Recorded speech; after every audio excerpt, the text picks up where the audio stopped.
Welcome to the 10,000 Thank Yous Celebration Hop organized by Janie the Craft Princess here on YouTube. As a way of saying thank you to her 10,000 subscribers, she has asked some of her fellow crafters to be part of this celebration video hop. 10 sponsors who have been an important part of Janie's crafting journey have donated a total of over $450 in prizes. Each channel will offer a gift certificate or a prize package from one of the sponsors, so hop along to each crafter's channel to find out what the prize is and how to be entered to win. Now the link to the next channel will be listed in the description box below the video.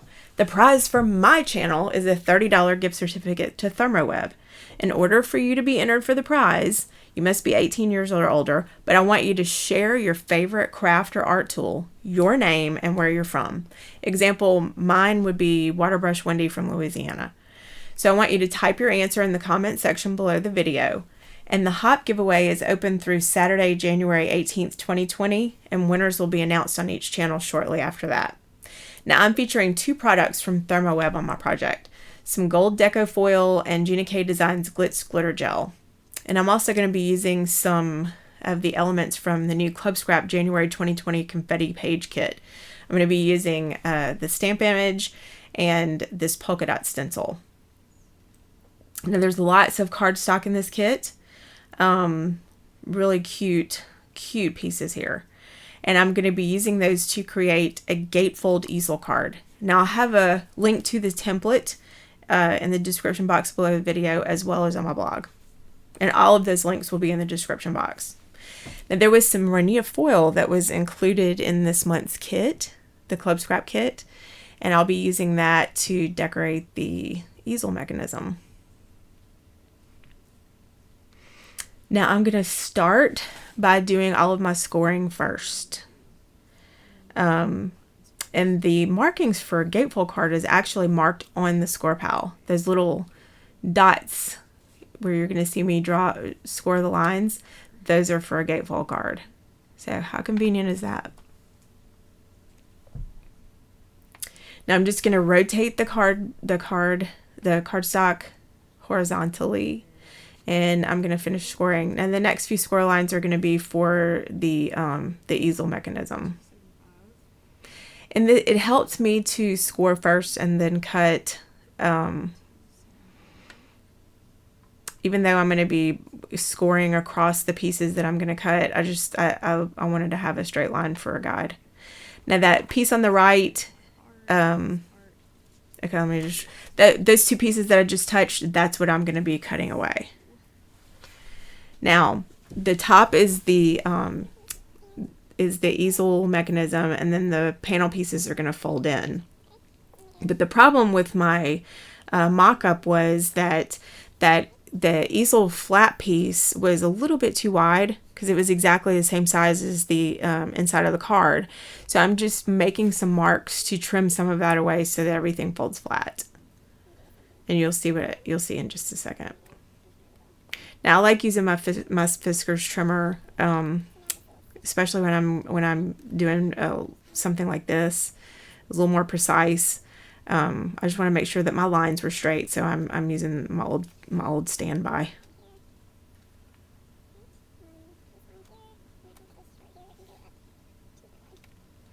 Now I'm going to pre-fold on all of those score lines, and I'm going to give everything a crease with the bone folder, make sure everything lies flat.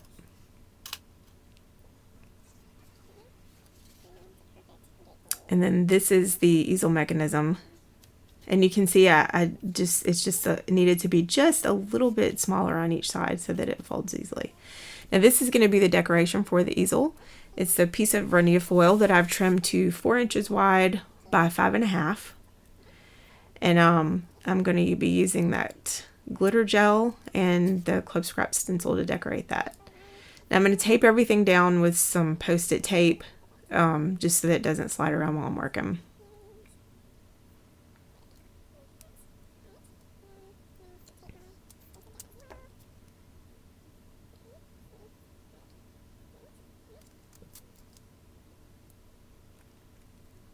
Now, the first couple of times that I did this, it was an experiment.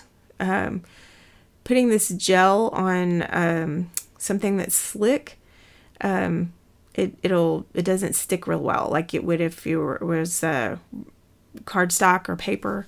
So I had to put on a little bit of a thicker coat, and you'll see me adding little bits to where it looks a little thin.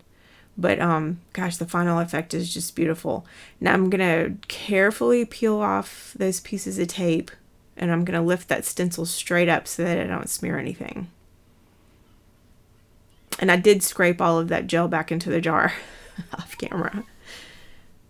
Now I'm going to be really careful when I peel this foil up because it's thin and it'll bend real easy. So I'm just being really gentle. And wow. Okay, now I'm going to add my sentiment, and I just I die cut a little circle with one of my circle dies. And this was an experiment. I'm going to be using some of Club Scrap's Bookbinding Glue as an adhesive for the deco foil. And I'm going to use an ink blending tool and one of the foam blenders. And I'm just going to load that up really well. And I don't want it to be real thick. I just wanted a thin layer on there. And I'm going to gently pat that on my stamp. And I'm going to stamp with it, just like I were going to stamp with ink.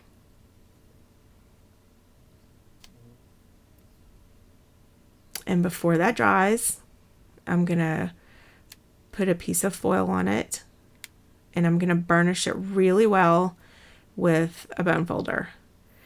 Now I'm rubbing that really hard. I had to do this a couple of times to get a good result. I'm pushing really hard and I'm rubbing hard, and you can see how some of the words are coming through the back of the foil there. So I know that I've made good contact, and the result just was very impressive. It was better than using a laminator. Okay, now I still had some glue left on my little foam brush, or my foam dabber blending tool. And I'm just going to add a piece of foil for a decorative border on that. And again, I'm rubbing really hard with the edge of my bone folder. And what a great distressed look that is. And I repeated the same, of course, on that other piece of panel. And I'm just adding some decorative corners with my corner chomper, and I think that's the scalloped edge, just for a nice look. And I'm also gonna punch the easel panel too, so that the point of the corner didn't poke through. And I'm just gonna attach everything.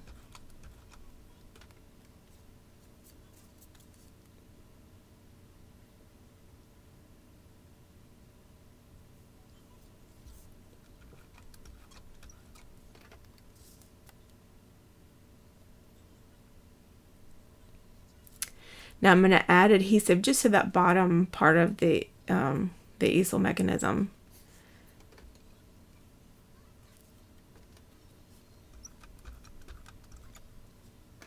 And I'm making sure that it's lined up top and bottom so that nothing peeks out from behind the gatefold. And now I'm ready to add my sentiment. And I had some of the foil left over, so I die cut a piece, circle just a little bit bigger to mat that. And there were two sides to the foil. One side was pink and one side was gold, so it was perfect for me to just flip that over. It was a nice compliment to the blue. And that gold foil actually really looked nice with that with the rainier paper. And I decided I wanted to add some more decoration to the inside panels as well, and I used some of that leftover paper. I'm trying to use up all my scraps.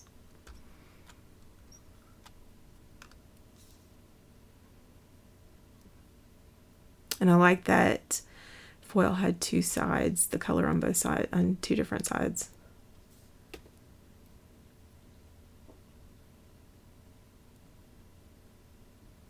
And now I'm going to work on the stopper. Now I decided to do a cluster, kind of going with the theme with all of the polka dots. So I just punched out some different size circles using the scraps that I had left over, and I'm just going to mark where I want that stopper to sit, and I'm just going to arrange that into a pleasing design.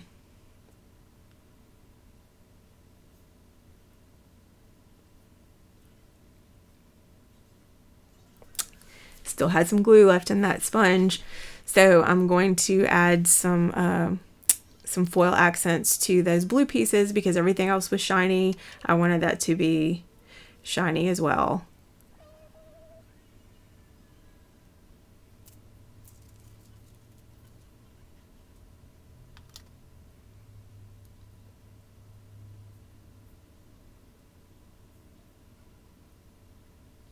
I'm just going to start attaching everything.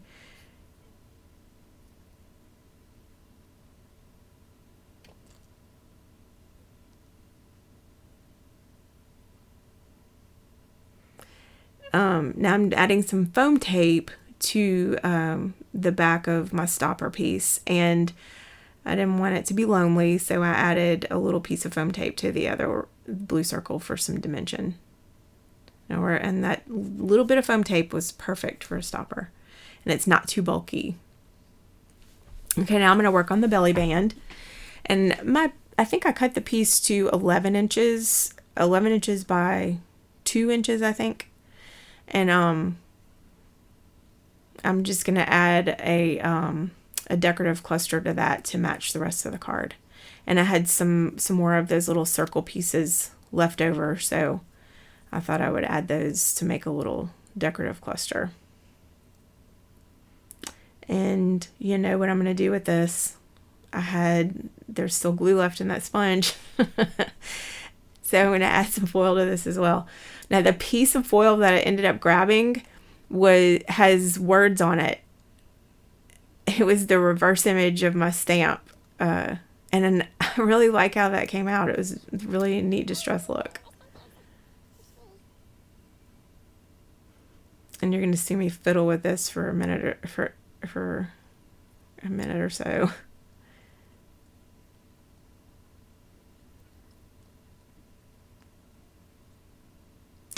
And I waited until I was finished with everything before I added adhesive to this to make sure that it fit on the card and it wasn't too tight, because I wanted to be able to slip that belly band on and off easily.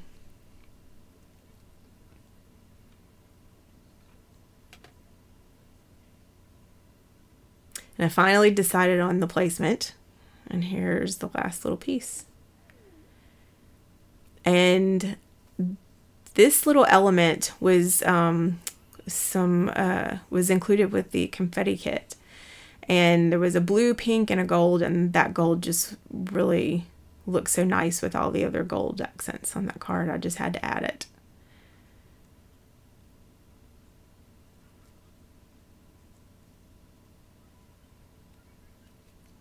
And here's a few close-ups of my final project. And I just love the way that does look a little distressed. Now I want you to be sure to check the description box below for important links, including the link to the next video in the hop. And don't forget to leave me a comment for your chance to win a $30 gift certificate to shop at Thermoweb. And remember, you must be 18 years old or older to be eligible. And if you like what you've seen, give me a thumbs up and be sure to subscribe to my channel for future videos. And 10,000 thank yous for joining me.